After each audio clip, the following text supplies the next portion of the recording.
the first speaker of the proposition to begin with the debate. Stage is When Mohamed Morsi was elected president of Egypt in 2012, he proved himself incapable of satisfying the country's needs and ending the violence that had erupted in the wake of the Arab Spring. Morsi is not to blame for these persisting troubles. He was elected head of a democracy that was born prematurely and was too weak to get anything done.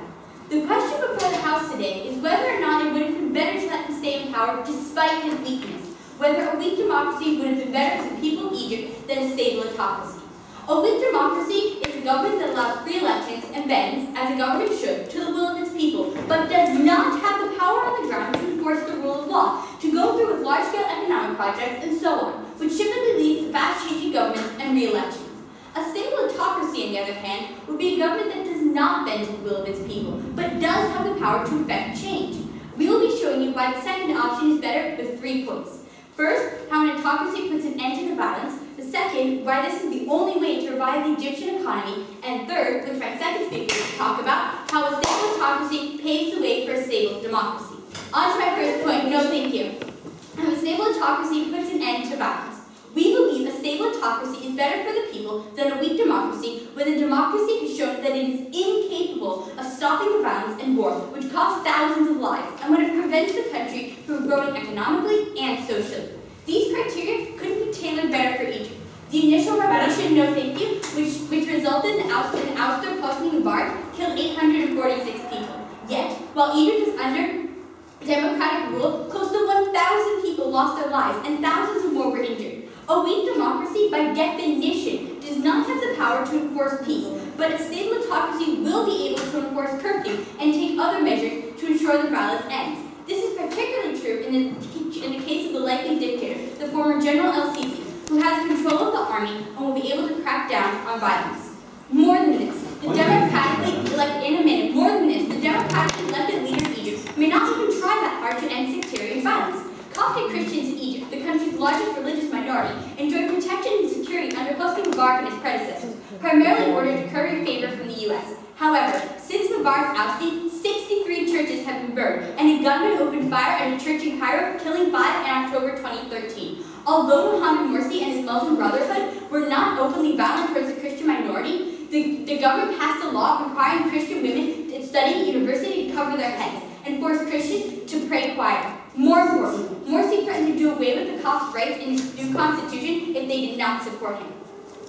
A country with weak democracy will be operating by majority rule and will be much less likely to adhere to the requirements of international law when it opposes the will of their people. And the Egyptian people, as we've seen, are very unlikely to want to continue oppressing the Christian minority. Yes? Would your side then support individuals like Bashar al-Assad who killed thousands of people? I do not support individuals like that. What I am saying, I'm just saying we don't support autocracy in any way. We are just saying that in this case, we believe that in order to move forward to a stable democracy in the future, a democracy that has no chance of turning, has very little chance of turning back to an autocracy, even worse autocracy than one has been, there must be an autocracy first to curb the violence that's going on currently. Bashar al-Assad is not doing that. He's not curbing the violence in his country. To curb the violence and to revive the economy, that is the only way that in 20 years' time, Egypt will turn into a democracy that is even better than the one that has previously been there. Now, what we learned from this is that in the current political climate, any new leader in Egypt is likely to infringe on human rights, but at least the stable dictator will be able to help end the bloody civil war and grow the economy. Now, like I said, we are not endorsing autocracy, and to be sure, there are many bad things that come with it. It is true that people have to give up freedoms in exchange for the stability, but we say that it's worth it. Under a stable autocracy in Egypt, people have to give up the right to vote, but will benefit from safety and economic growth. No, thank you. And the minorities will be protected. Under a weak democracy, people have the right to vote, but fear for their lives on a daily basis. Stability or chaos, you take your pick. Now, on to my second point, why this is the only way to revive the Egyptian economy. This point comes in 2 subpoints. 1, why stability is crucial to economic reform, and 2, why the likely dictator is best poised to revive the economy. Now, to the first, a stable government is the only government that can create real change in Egypt's economy. No, thank you. A weak democracy that is constantly changing administrations will never have any success implementing long-term economic reform because they will not have time to do so. But a stable autocracy will be able to achieve many economic reforms simply because they will have the time to implement them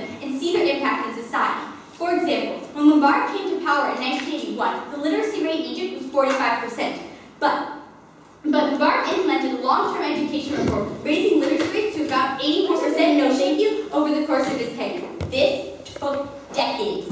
Now, let's say that instead of Mubarak, Egypt had gotten a democracy, and the newly elected leader had attempted this exact same reform. The average Egyptian factory worker who had never studied at school and didn't have enough food to eat might think to himself that the government should be investing in immediate solutions, such as crop subsidies, instead of a reform that might only yield results in 40 years. And when re-election came around and concrete benefits of this reform hadn't started showing, a new leader would be elected who would promptly change the plan.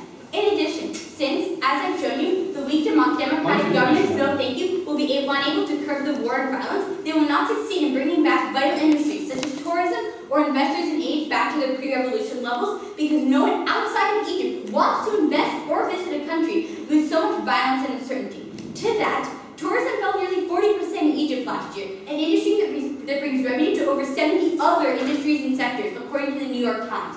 Only a stable autocracy can have success creating reform in the economy and to reassure wary tourists and investors to return to their country. Yes? If a stable autocracy needs to project an image of itself as adhering to a certain religious identity, in the case of Egypt, Islam, it's far more likely to impose punitive policies that don't conform to the needs of the tourist industry. Thank you. Egypt needs the tourist dollars. Why? Because Egypt is a very ancient land with the pyramids and everything. Tourism, because of the ancient Egyptians and the pyramids and the mummies and everything, that tourism is one of the most vital industries in Egypt. Most of the tourists who go there are Christians. They have to adhere to these minorities in order to gain revenue to the largest revenue sector ever. So they need the money. They need to adhere. This has been true for the autocracy, and this has been tried to be true for the democracy. That's true with all the chaos and everything. The democracies failed with this.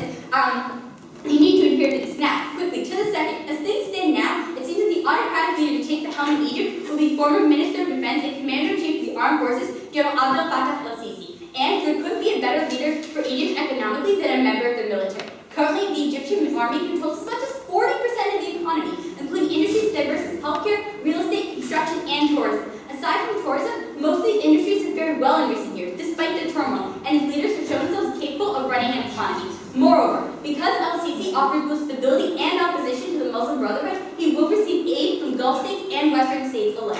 As of December 2013, al-Sisi had been promised as much as $50 billion in aid from Gulf states if he became president, enough to make major changes to the infrastructure and economy. And that's not even counting the $1.5 billion annually that the U.S. will funnel to Egypt in return for stability. A stable and growing economy will save thousands of lives. A stable economy means lower unemployment rates, higher wages, more people with jobs to their families, food, education, access to medical care. Under President Nasser Mubarak, life expectancy rose dramatically in Egypt, something that will not happen in weak democracy because of the chaos and lack of economic stability and mobility. So, what I've shown you today is that before Egypt can embark on a democratic path, the country needs stability and economic growth to ensure that the democracy that follows will be stable and successful. Thank you. Thank the first speaker of the proposition, and now I would like to invite the first speaker of the opposition to present the case for the opposition team. The stage is yours.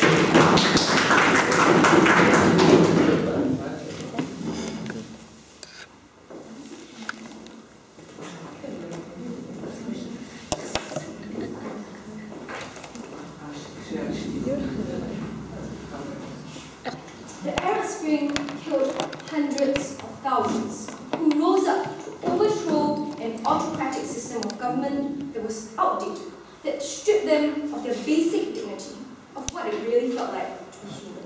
And all proposition said to that was, they are still not ready for democracy. It's for this reason that opposition is very proud to stand in opposition.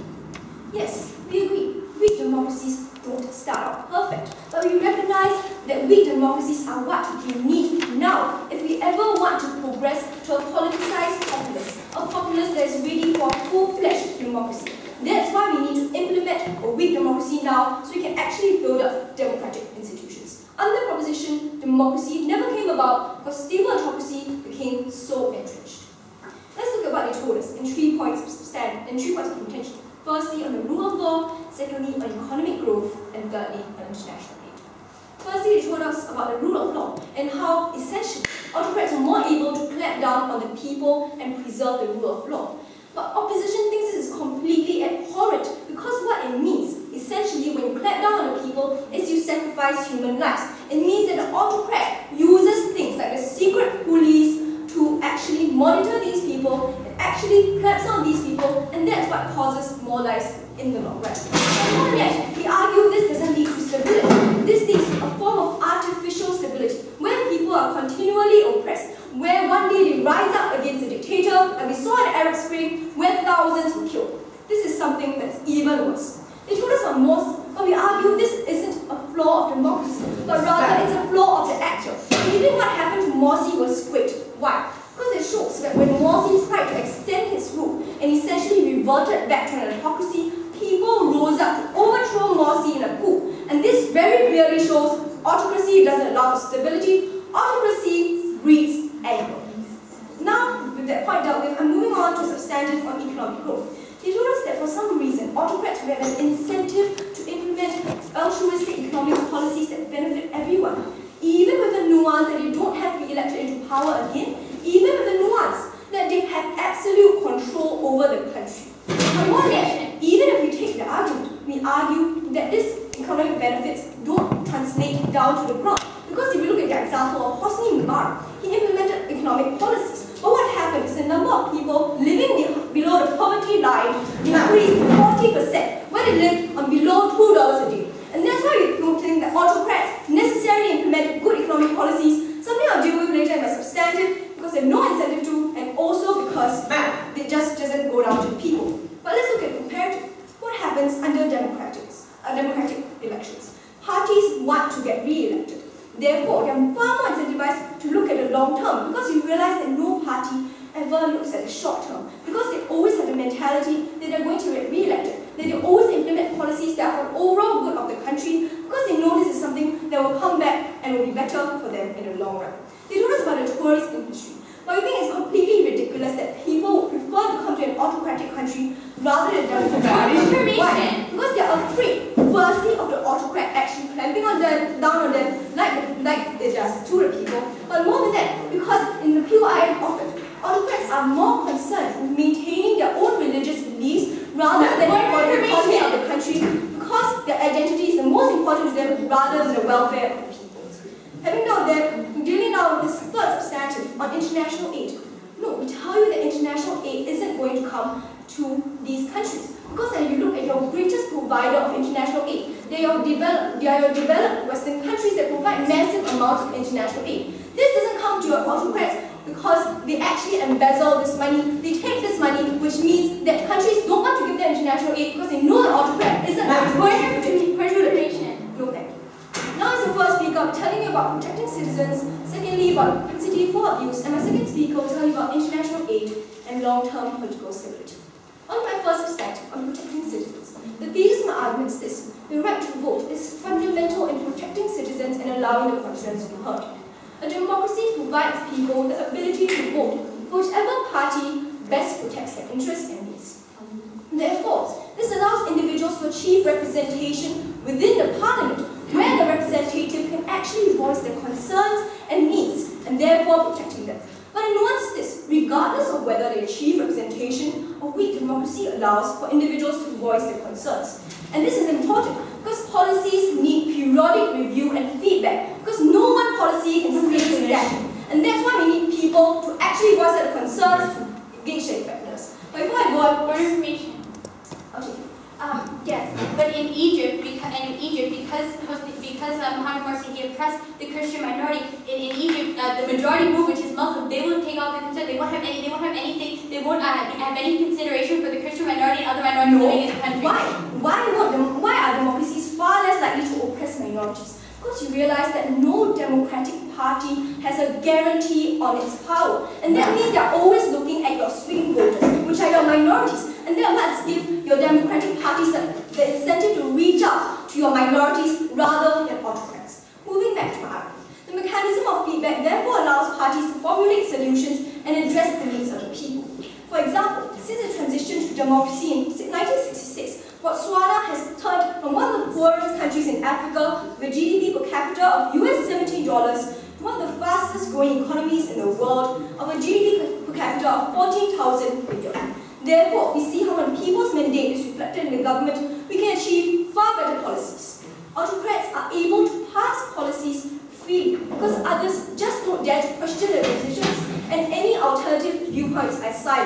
And this therefore leads to poor representation and poor policies. And that's why opposition cannot stand for this. On to my second substantive on the propensity for abuse. The thesis of my argument is this. Autocrats allow for the absolute concentration of power, leading to loss of lives and a violation of rights. Autocracies grant absolute power to a single individual. And this makes it very easy for autocrats to abuse their power to violate human rights without fearing being ousted through things like a democratic vote. Autocrats see themselves as the source of all stability within the country, which is why, regardless of whether or not they have good intentions, they will still clamp down on people to maintain stability within the country. Therefore, they silence any dissent to maintain their monopoly on power. And this translates into grave consequences for the country. The use of secret police or the military to clamp down harshly on dissidents and to monitor them, creating an environment of constant fear and persecution. This leads to a violation of fundamental human rights, like the right to a fair trial, freedom of expression, and the most basic, right to life. For example, Hosni Mubarak, an autocrat who ruled Egypt from 1981 to 2011, has 460 torture cases, with thousands more going unreported, according to the Egyptian Organization of Human Rights. A trend of human rights violations is evident across all autocracies. Bashar al-Assad of Syria, Pol Pot of Cambodia, Saddam Hussein of Iraq, and numerous other dictators have been responsible for the deaths of over 1 million. On our side, this is far better, because democracies fear losing voter support, and therefore they uphold your human rights. But more than that, power is diffused between different parties and different individuals, and that's why it's a lot harder to commit atrocities when you don't have such one power. Because absolute power corrupts absolutely. I'm proud to stand for humanity. I thank the first speaker of the opposition. Now I invite the second speaker of the proposition to continue the debate.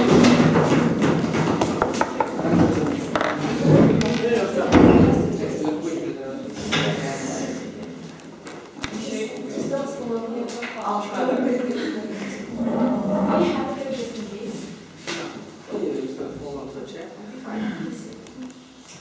You sure? Yeah. Ladies and gentlemen, this debate is about whether stable autocracy is better than a democracy in Egypt. But I'm sure both teams agree that stable autocracy is better than either.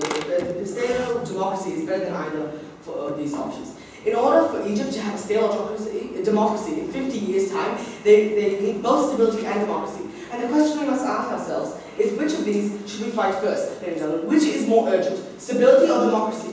We hold that stability is crucial to a true and lasting democracy, and therefore must be prioritized. Today I will be talking about how a stable autocracy paves the way to a stable democracy. But first, I must begin with rebuttal. So, first of all, team opposition said that he won't fix the economy because autocrats, all they care about is their own interests and they embezzle and all those things. But this is not true. The people of Egypt rebelled for economic reasons. So the dictator is not stupid enough to just do whatever he wants. He knows that the people are angry with their economy and they want it to be improved. And that's why he will work out of a democratic way. And no thank you. But team opposition will also try to convince you that because he is an autocrat, he doesn't have to try. He can do whatever he wants. Nothing can stop him. But this is not the case. He does have to work by the people. He is a leader of the people at the end of the day. He cannot do whatever he wants,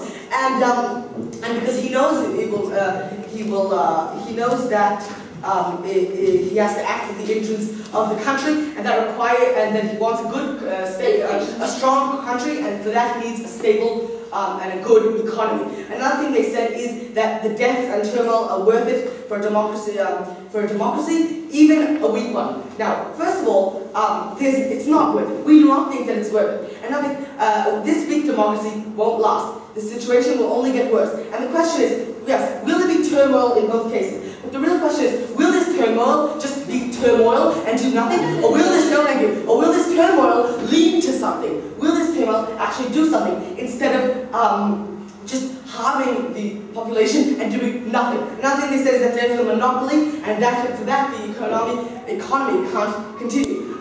So first of all, there is not a totally monopoly because there is internal competition, and because of that, he cannot, the autocrat cannot lead the rule or the economy. And nothing. They said that even if there is, the economy will be better off because El-Sisi knows how to run it, and he can implement long-term plans which cannot be implemented in a democracy.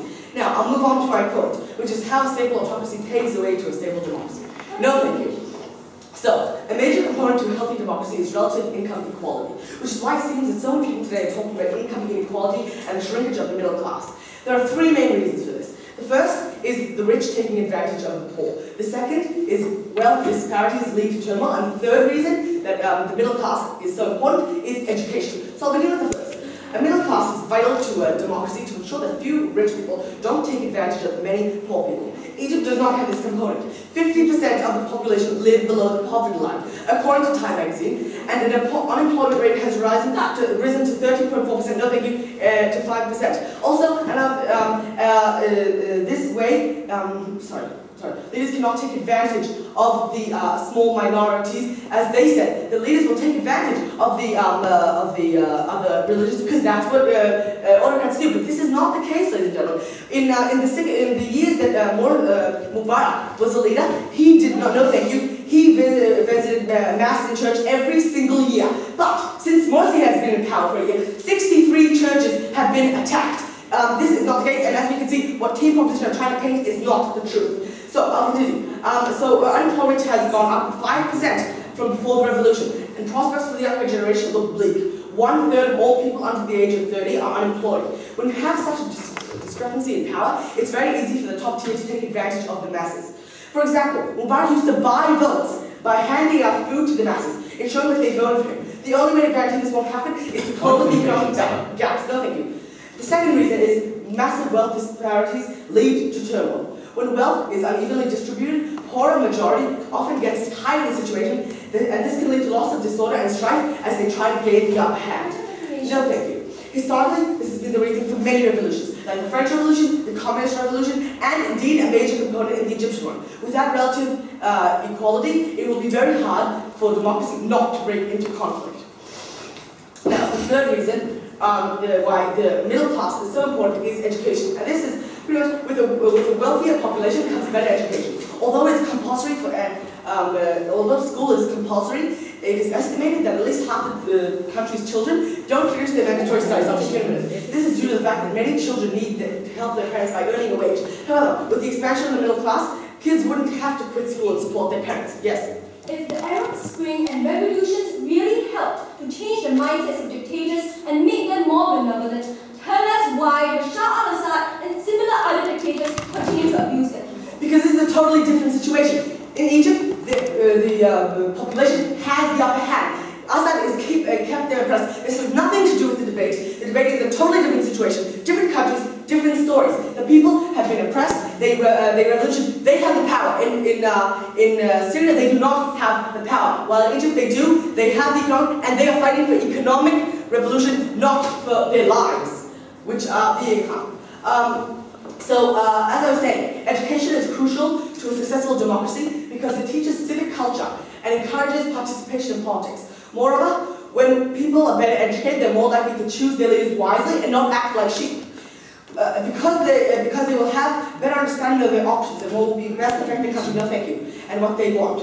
This analysis is backed by the 2006 study from the National Bureau of Economic Research that showed how crucially important education is to lasting success in democracies. They estimated that democracies in countries with low education have over 50% of chance of turning into dictatorships within 20 years, and all the turmoil is for nothing. No thank you. Young, educated students are often those who are the ones to protest and advocate for democracy. We saw this with the Arab Spring.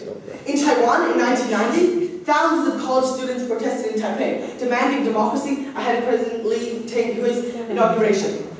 Later on, he met with them, and 6 years later, he was the first democratically elected leader in Taiwan. These protests would be more successful, a lot more successful, if Egypt had more young, educated people and that are aware of what they protest about, if they knew what was going on, which is different from in Syria. In Syria, it is different, and if we have in Egypt people that they know what they're doing, they're educated, they know who their leaders, and they're not just out there to make noise because they're unhappy, but they don't know what will make them happy. Better education can definitely help achieve that. So, what I've shown you today, first of all, we've shown you how LCC can improve the democracy. How LCC, this terminal, we want it to go to some good and not just bring deaths which will happen under team oppositions away. I've shown you how a stable autocracy paves the way to a democracy for 3 reasons. First of all, so rich people can't take advantage of the poor and take good advantage of them. So there won't be turmoil because when you don't have gaps, lots of revolution and problems can be prevented. And when people know what they're doing, then educated, this can make this whole situation a lot shorter and a lot easier. Thank you very much.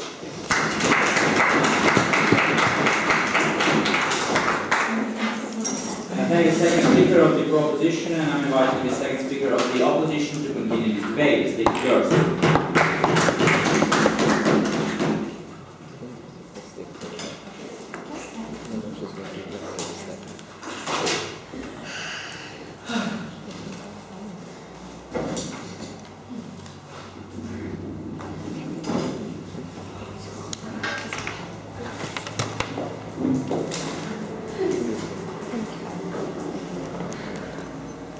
It's very simple, really. Dictators simply have no incentive to work for the people because they know that they are secure in their power. This is the definition and characterization that proposition has presented to us, and it's precisely because of that these individuals will choose to use punitive measures to crush the needs of the people, completely ignore the needs of the people because they simply don't have to pander to the needs of the people. Their long-term plans that they talked about were merely superficial because these autocracies had sufficient confidence in their power to continue clamping down on individuals and preventing any true need of them to be satisfied. In the end, we heard the proposition side that merely threw out statistics and examples without context, never recognizing the fundamental nature of autocratic models and democratic models. Because the will of the people simply wasn't strong enough on their side, the needs of the people simply weren't strong enough on their side. This brings me to 2 main areas of contention. Firstly, on the effects on government, and secondly, on the effects on the people. On to the first point of contention, on the effects of the government. And under this came their second speaker's substantive on transitioning to a stable democracy. Here he gave us ideas on the ideas of population strata, how autocracies will somehow benefit the middle class, and achieve this through the provision of education. Now we agree that education is a good thing, but we need to recognize that autocracies are never going to allow this under their paradigm. Because at the fundamental level, autocracies choose to remain in power, and because of that they will clamp down on any threats to their power that they perceive. Most of these threats are going to come from the educated class, the so-called intelligentsia. And because of that, autocracies aren't going to invest in education to ensure that they remain in power. We give you the example of how Joseph Stalin in the USSR chose to purge the intelligentsia and professional individuals, people like scientists, like authors, like philosophers, because they deemed them to be threats to his regime. We give you the example of Ne Win in Russia, when he chose to clamp down on education policies because he didn't want the military junta's power to be eroded. Indeed, we forward to you the logic that democracies are far better for education because they need people to recognize the logic in their policies. They need people to recognize where the government is coming from. I'll take you in a moment, sir. And because of that, they are further incentivized to develop the education system and bring this information to the people. You disagree, sir? Education may work better in a stable democracy, but when there is strife and turmoil, no education happens and the country is just in ruins. Sir, it's precisely because of this strife and turmoil that exists under status quo that a weak democracy will choose to bolster itself by investing in further education. Because down the line, a weak democracy wants to transform itself into a strong democracy. And the means to do that is by implementing education policies to ensure that these weak democracies aren't undercut, to ensure that people truly understand democratic mechanisms, and in doing so, transform weak to strong. Moving back to my point of contention, autocracies are far more likely to exacerbate the divide between rich and poor that they so wanted to talk about. Because autocracies classify the population into a ruling elite class as well as a proletariat class. And they are far more likely to pander to the ruling elite class. We've seen this happen in numerous autocracies before. It will happen again under their paradigm, and there will never be social progress. On the next idea of ending violence by stabilizing the rule of law, my first speaker already clearly told you how on the comparative, more lives would be be lost under a stable autocracy. And I'm going to further this thread by telling you how about the basic nature of weak democracies, because they rely on the mandate of the people, and because of that they have simply no incentive to use the same punitive measures that their side will allow. It's far better for the interests of the people ultimately. Moving on to my second point of contention on the effects on the people in the ground. Here, proposition talked about benefits to the economy in two aspects, the tourist industry as well as international economic aid. We've already shown you how the tourist industry isn't going to benefit because these autocrats want to project a strong religious identity and they'll stick to those policies completely ignorant of what the tourist industry demands. I'm going to tell you about how a weak democracy is even better for the economy because it sends a strong psychological message that the state is democratic. It therefore draws investors, draws tourists into the country who are more confident in a government that they can trust, more confident than would otherwise occur under democracy. That's why we saw how Chile, under the dictator Augusto Pinochet, didn't receive any foreign investment, and it only occurred after Pinochet was overthrown. In addition to that, we heard no response at all to my first speaker's material about how it would save lives because they had no incentive to clamp down, about how it was ultimately better for the defense of rights. And because of that, they haven't responded. No thank you. That's all of their material taken down. I'm now transitioning to my own constructive case on how international aid is better through democracy. And here's where we clash entirely with the idea of international aid being delegated to an autocratic system.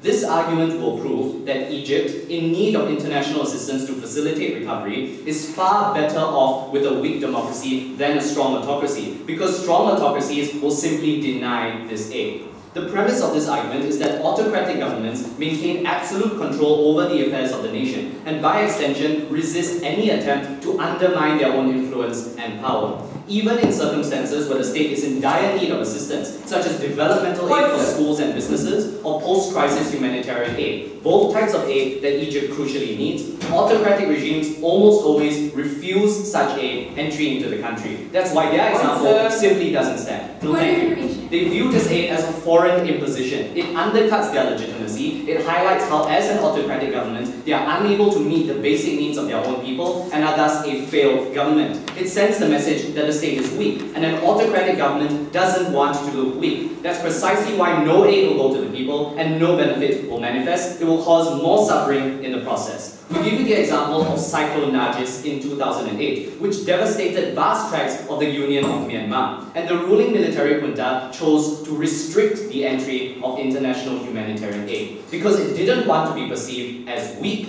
and therefore 138,000 people didn't receive aid and they died. No thank you, sir. In contrast, weak democracies, even weak democracies, have no such qualms in allowing essential aid to filter through into the country, and thus it's far more likely that people receive assistance that they crucially need. Moving on to my final argument on enabling long-term political stability. More information. No thank you. This argument will prove that stable autocracy is worse than a weak democracy due to its inability to build concrete foundations for political succession, harming Egypt's long-term prospects. The key trait of a stable autocracy is its foundation on a single entity, as proposition characterizes it as a dictatorship. That means that the entire political system is hinged on the ability and the long-term longevity of this single individual. What happens when this individual is, for example, dies, or what happens when the power of the party lapses? It means that there's no one to fill the power vacuum. It leads to even more chaos in the long term. Conversely, a weak democracy, even a weak democracy, cultivates a varied base of leaders to ensure that there are multiple opportunities for people to gain experience in government, multiple chances for the leadership to succeed. Therefore, while institutions in a democracy remain constant, leaders can continue to rotate.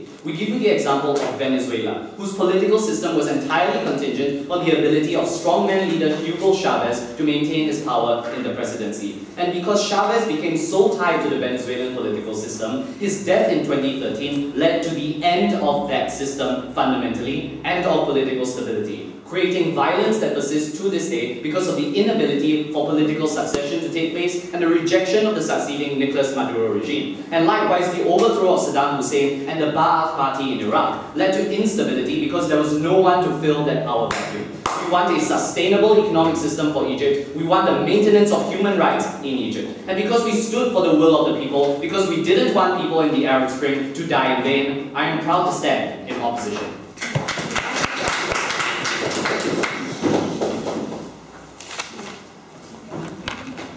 Okay, I thank the second speaker of the opposition, and I would like to invite the third speaker of the proposition to continue the debate.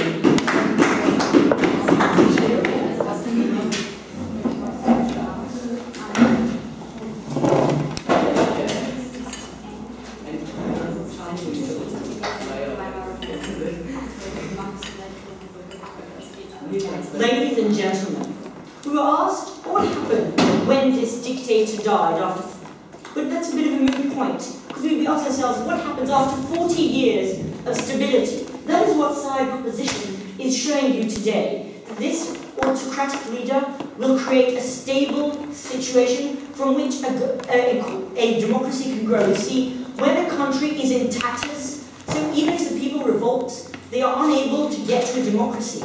When there is no economy, when the people do not have it, when there's no education, there's nothing that can happen from this revolt. But only if we allow this situation to happen. If we allow everything to stabilize and calm down, we allow the economy to grow. Then, when a revolution does come around, because it must, then we will get to a democracy. But so long as the current situation in Egypt continues, that will never happen.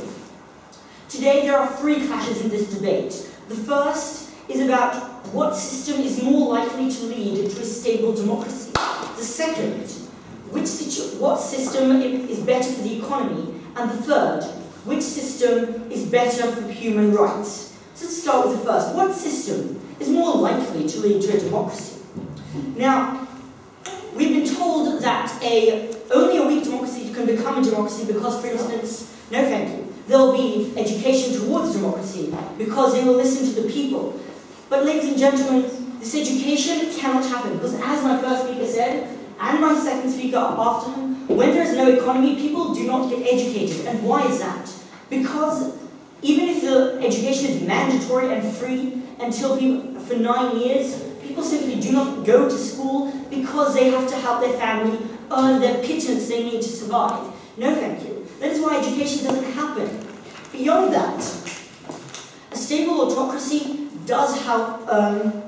Stable autocracy will once, you see, a weak democracy is a situation not where there is what's going on in Egypt now, where the current situation is pretty much maintaining the status quo. We have these constant street wars, where all the supporters of the Muslim movements are fighting those who support a secular movement. And what you get is not so much it's barely a democracy, nothing is happening. There's constantly this struggling on the street. So yes, it's very nice that people have all sorts of rights, but they can't use them. Look, at the end of the day, when people are able, to have a calm atmosphere, when people can see what's going on around them, when they're not constantly worried about street fighting, and they're not running away from bullets in the streets, then what's going to happen is this country can people can start thinking, people are no longer so worried just about getting through the day. Because when there is stability, then you can start talking about long-term plans. Beyond that, no thank you. In terms of the whole education, even a weak autocracy is going to implement some education because they know that people have demanded it. Look, they've been telling us that people haven't changed. We have Bashar al-Assad who's still massacring these people. No thank you. But Bashar al-Assad is a remnant from the Arab Spring, while Sisi would be a new dictator. He's aware of the fact of why the people rebelled. He's aware that what caused it was cutting subsidies on bread. And that shows that he knows he does have to do certain things. It's true he doesn't have the people's ultimate interest at heart. At the end of the day, he does have his own interest, and his interest is to keep the people quiet, and that includes some degree of education and lots of economic reform. As to let's talk a little bit about economy. What is better for economy? So we had my colleague talked about tourism and how when you have a stable autocracy who can enforce order because he does have the power to do that. Suddenly the situation is stable. People can imagine that nothing is going to go, there aren't going to be street battles in Egypt for the next few years. So yes, it's viable to have an investment there. It's viable to come on holiday. No thank you. And all we heard from side opposition as to that is that an autocracy is more likely to let out some Muslim, some highly religious self, and that's why people are going to be scared. That's ridiculous, since in Egypt currently, the democracy, as we saw, where the majority of the people are Islamist, and the Muslim Brotherhood have tremendous power in the streets, then it's actually the democracy which is going to be far more radical and far more Muslim, while the dictator from the military, which is generally more secular, is more secular, and therefore he does not portray this radical Muslim atmosphere. No, thank you. Furthermore, we've had this idea that a dictator is simply going to embezzle the country because he can, and he doesn't have to do anything. But as I pointed out, the Egyptian people did rebel for economic reasons. Beyond that, there's another issue here, that a dictator does want to have a powerful country. And that is why he's going to do what he can to make his country powerful and improve its economy. For instance, Syria was a basket case from 1940 until 1966, when Hafez al-Assad became the dictator. He was in power for 30 years. There was almost total stability over that period, and during that period, Syria became almost a regional superpower as opposed to the regional laughingstock. Lastly, I have to point out that while a weak democracy does have to listen to the will of the people, side proposition tried to tell us that because they listen to the will of the people, they're going to implement long-term plan, no thank you, so that they get elected in the future elections. But that logic simply falls simply because the fact that a democracy needs to be re-elected every 4 years means they need to give new benefits every few years. They cannot go for long-term plans of 8 years, since a plan of 8 years is no use for an election, which is in next year. Rather, they need to talk about things that happen now. But on the other hand, a dictator can talk about long-term plans. He can start implementing infrastructure like roadworks. He can start, beyond that, in a democracy. No, a dictator is the only one who might be able to improve education, because he's the only one who could take funds to education, because the people won't want education. They don't want that. That doesn't give immediate benefits. What the people want is to be able to want more money put into subsidies, they want more money put into lowering taxes. That is what the people will want, and that is what they will vote for. That is why only a dictator can implement long-term plans which help the people. Yes? If the uneducated are really too stupid to vote, then your side would ban the uneducated in developed countries from voting as well. Thank you very much. You're asking me, if people are too uneducated and stupid to vote, no, I'm going to move on. Would you care to clarify that? You told us that uneducated aren't fit to vote. Therefore, by your logic, you would prevent those who are uneducated in developed. Thank you very much. That's very interesting. I do not recall saying that. As Nettie said, as the second speaker said, when there is currently no education, and we need education to create a middle class. What I'm saying is not that people who are uneducated cannot vote. Rather, that it's only when you have a middle class, which you get through education, then you have this separate body of power. Then you have something that can stand up to some corrupt ruling elite, because they're independent. They have the economic means. They have the understanding to appreciate long-term plans. That is why education is required for people to be able to vote. No, thank you. And as to this whole idea of a ruling elite, yes, a dictatorship does create it, but it's only when you have. But once the country improves, once the people have more power, which will only happen once the people have great economic standing, that is when they'll be able to. That is when the people will be able to rise up again, and instead of having a weak democracy like we have now, we'll achieve a powerful and stable democracy. So what I've shown you today is that first of all, only a stable autocracy can lead to a stable democracy, because under a weak democracy, the people are simply there's going to carry on the current situation where people are at war in the streets, and that means is that people can end up just going for some extreme radical situation, like happened in the Weimar Republic, where they went from a weak democracy to a Hitler. Beyond that, I've also shown you that only a stable autocracy can improve the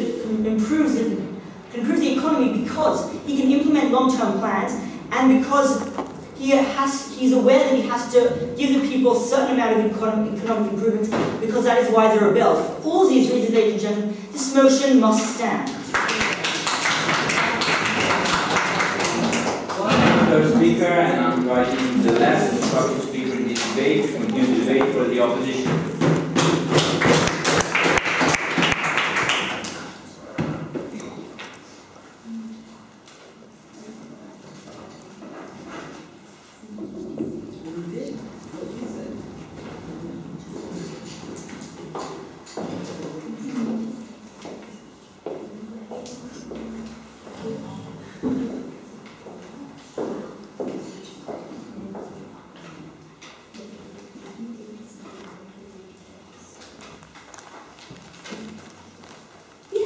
understand that democracy takes time. No one democracy starts out perfect. It takes time and it takes effort, consistent review. Therefore, even though change is painful, change has to come now.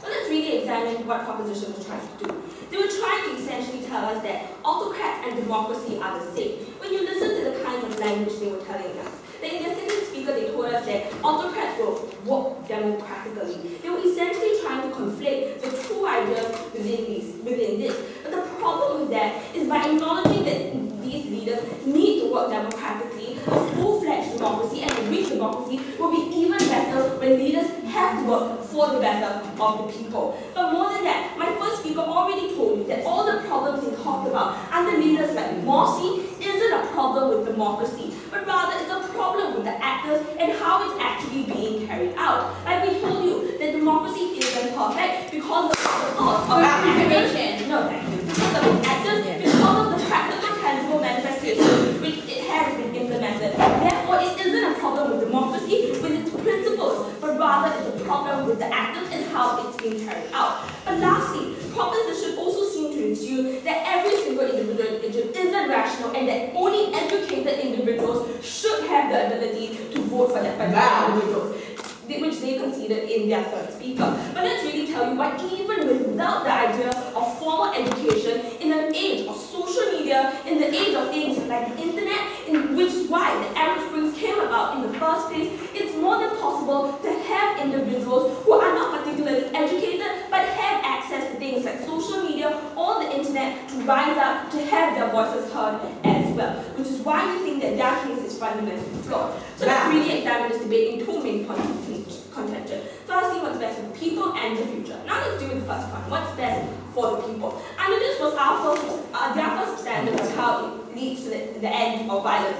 Firstly, the ideas like the secret police, like Sabah in Iran, means that more people will die because of oppression. But let's give you additional reasons for why it's even worse. Because it entrenches the mindset that the only way to gain this sort of political stability is through an autocrat. It means that people will start to get comfortable with the idea that autocracies are the only way for me to have economic stability. Autocracies are the only way for me to have political stability. And why is this dangerous? Because it means that the autocrat was so particularly amazing, it means that people are never ever going to have their voices represented because they think that autocracies are the only way to end this violence. And that's where proposition fundamentally failed because they don't understand that change needs to come now. That's not information. Nothing. Nothing. So now let's deal with the second point. But they tried to tell us in their second speaker on how this paves the way towards an education. Firstly, my first speaker already told you why they're not going to do so, because it means that because they don't really care for the people and they only have their own particular self-interest at heart. But let's further extend this logic, because what happens is that these individuals who are in power have a state of paranoia under autocracies, using their own example of things like the Arab Springs. Why is this important? Because it increases the paranoia of these dictators when they know that they have an educated populace, using their own examples of Taiwan, when there were student protests who deposed these particular individuals. So this increases the paranoia of dictators and reduces their incentive to provide education, because they know that the minute they provide education, it will result in a situation like Taiwan, where there were student protests to overthrow that particular individual, which is why education is never ever going to come about on proposition. But then the example of CC, no thank you madam, was that CC is doing a great job. But that's because that the prospect of elections is just happening next year, which is why he's actually doing a good job, because he knows that he may get voted out and he may get replaced. And that's the only reason why he's doing what he's doing, which further proves our side that democracies are better through the ballot box and through the vote. Now let's move on to the next idea, which was our second substandard on the propensity for abuse. This was an idea completely dropped, and it just told us about internal competition between autocrats. But that's really not true, because the very nature of an autocrat means that he has the ability to clamp down on any opposition. Therefore, this sort of internal competition is extremely minor at the very best at the end of the day. Now let's move on. Before that, we were talking about internal competition, talking about how the army controls much of the economy, but they control so many different companies within certain industries that people do have choice that companies do compete with each each other. That's what we're talking about with internal competition. Ma'am, you want to talk about companies and economic benefits, but then we already told you that companies don't have the incentive to come into these autocrats at all because they don't want to be associated with its severe human rights abuses, which means that they won't come in and they will be shut and they won't want to come in to prevent their image from being punished. Now let's move on to the next idea. When we told you the idea of protecting the citizens, here they told us that it's bad because it means that individuals will have to be re-elected and they cannot have new benefits. Firstly, that's an argument against democracy itself, which proposition also stood for. Because within strong democracies, similarly, leaders will also have the threat of being voted out at the end of the day. Therefore, they cannot say that it occurs under weak democracies without contradicting themselves. But we already told you why it's even worse, because it means that you entrench this particular mindset. Now let's move on to the second big idea on what's best for the future. Under this was their standard for economic benefits. Firstly, my first speaker already told you why the idea of corruption means that even if there were economic benefits, it will only go into the pockets of a few individuals, such as in the cases of Mubarak. My second speaker already told you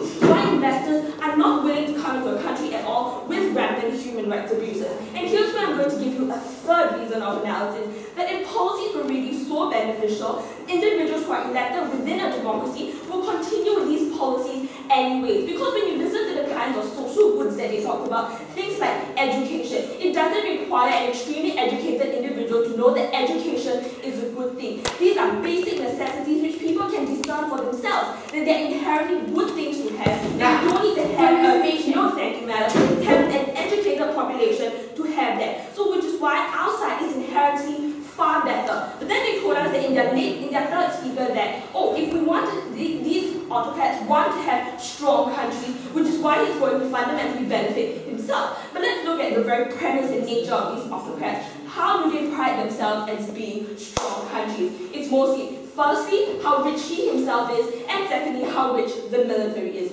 What does this mean? It means that the kinds of economic benefits on proposition will not trickle down to the people, because all these funds, as becoming a strong country, will be funneled towards the military, because that is usually the mark of how the international community views him as a strong country. Which is why, on proposition, the idea of a strong country will simply result in numerous funds being channeled to the military and not the people in and of itself. Now let's move on to the next idea, which was international aid is better via democracy.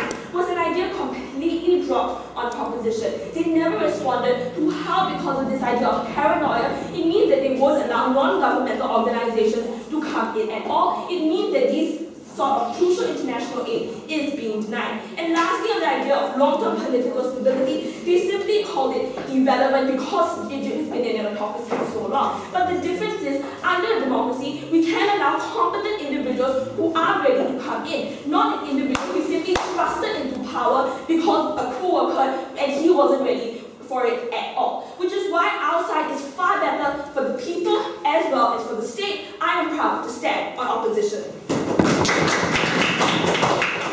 Thank you, as constructive speaker, and now I'd like to invite the reply speakers for both teams. Firstly, the reply speaker of the opposition.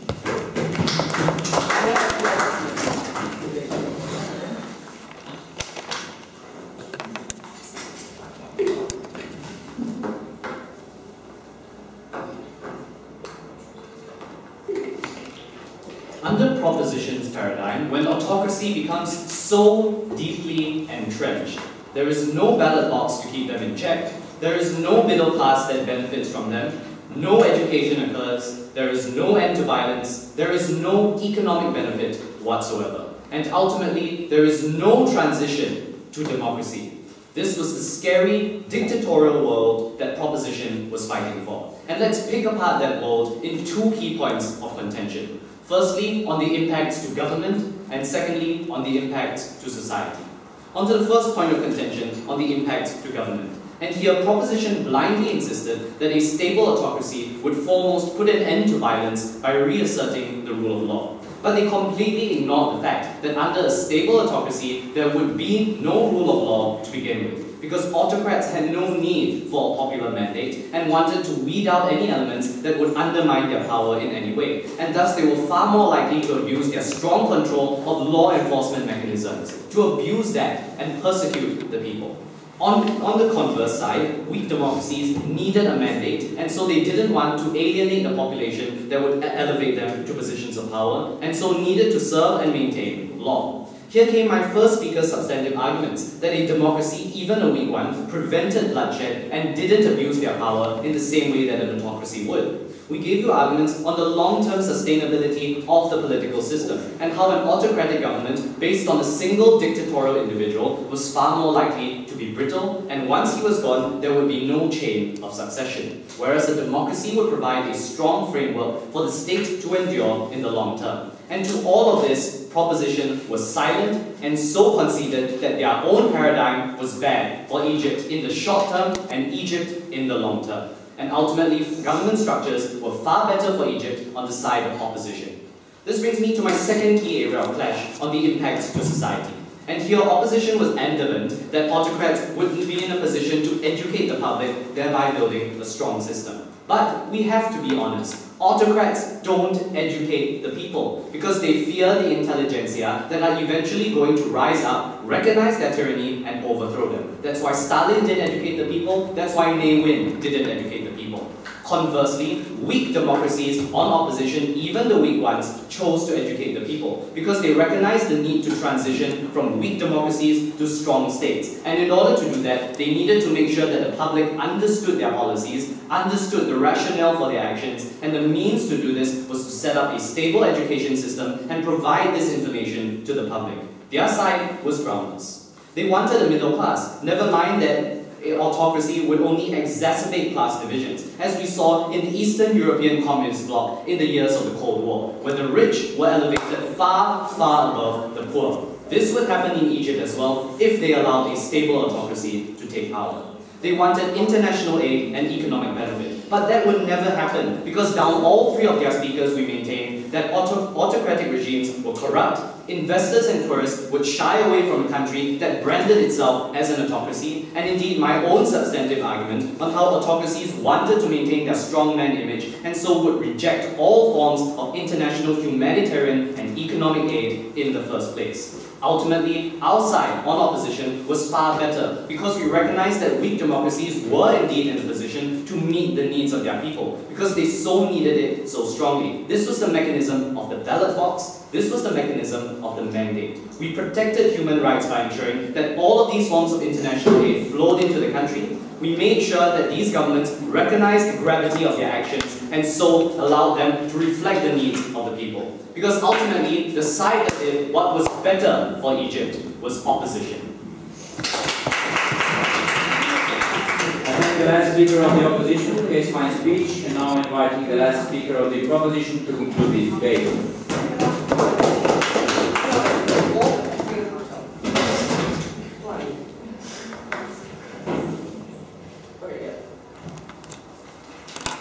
Ladies and gentlemen, so as we've seen in this debate, there's been a question, what will bring to a stable democracy at the end of the day? Will it be the stability, the quick stability that can let everyone rebuild, or will it be the bringing straight democracy without any further ado, throwing a country into a democracy? Now, I'll be explaining why, obviously, our system, and both sides are explaining why our system and why by bringing a stable autocracy, this country will end up with a with a strong democracy. I told in my speech, I said how the middle class is important because, as I said, you can't throw a country into a democracy without any preparations. Go, because what happens is when you have a weak country, the country is weak, and what happens? It doesn't just stay weak. Things happen like in the Weimar Republic. The country was weak, and then it's even easier for a leader to come along and make drastic harms. A worse leader can come along. Then El-Sisi, someone is wrong, and that's the danger in a weak democracy. That a strong dictator comes and it is really easy for him. Yes. So we've also talked about how the aid from the United States and countries and what will people rather. Now, we talked about how the United States has said that they will give 50 billion, the US will give $1.5 billion annually if they have a stable leadership. Now, what we've shown is that, and then they said that the US has not. But really, what the US did do is what they said is that if they will pull all funds if Egypt does not come into a stable leadership. They will pull all funds, and all the Western world will pull all their funds out. And that way, that's why this country will not, Egypt will not benefit from being in turmoil. And another thing they said is they showed examples of communism. Now, may I remind Team Opposition and the judges that communism is a system of, an economic system that divides wealth evenly. This is not our system. Communism is not a way of leadership, and that's why this is not relevant to debate. Unless you are saying that we should have communism in Egypt. So then came up the issue of education. Now, Team Opposition then tried to twist our words when we said that when you have more educated people, they can make a more rational decision, and they know what's going on, and they don't just protest, and once something happens, they don't know what to expect, they don't know if they like Morsi. But what they tried to twist and turn in an attempt to say that we say whoever is uneducated cannot vote. Now, sadly, stupid people can make decisions, but we're not about to limit people because that would be insane. But obviously we don't want we want more educated people and less stupid people walking around and making decisions and shooting and making all this turmoil. And we've shown how it is how dictators will not. An autocrat will not take the money to himself because he wants the funds, and we've shown how they will only get the funds in a dictatorship, and they will not act like the USSR, which was a communist and in unrational ways, because they want their country to be strong. They are not there sitting in their big chair with a cat saying "Muaha." They want their country to be strong at the end of the day. And that's why we've shown that only through stable autocracy can we lead to stable democracy. Thank you very much. Thank you, Speaker, for this high speech.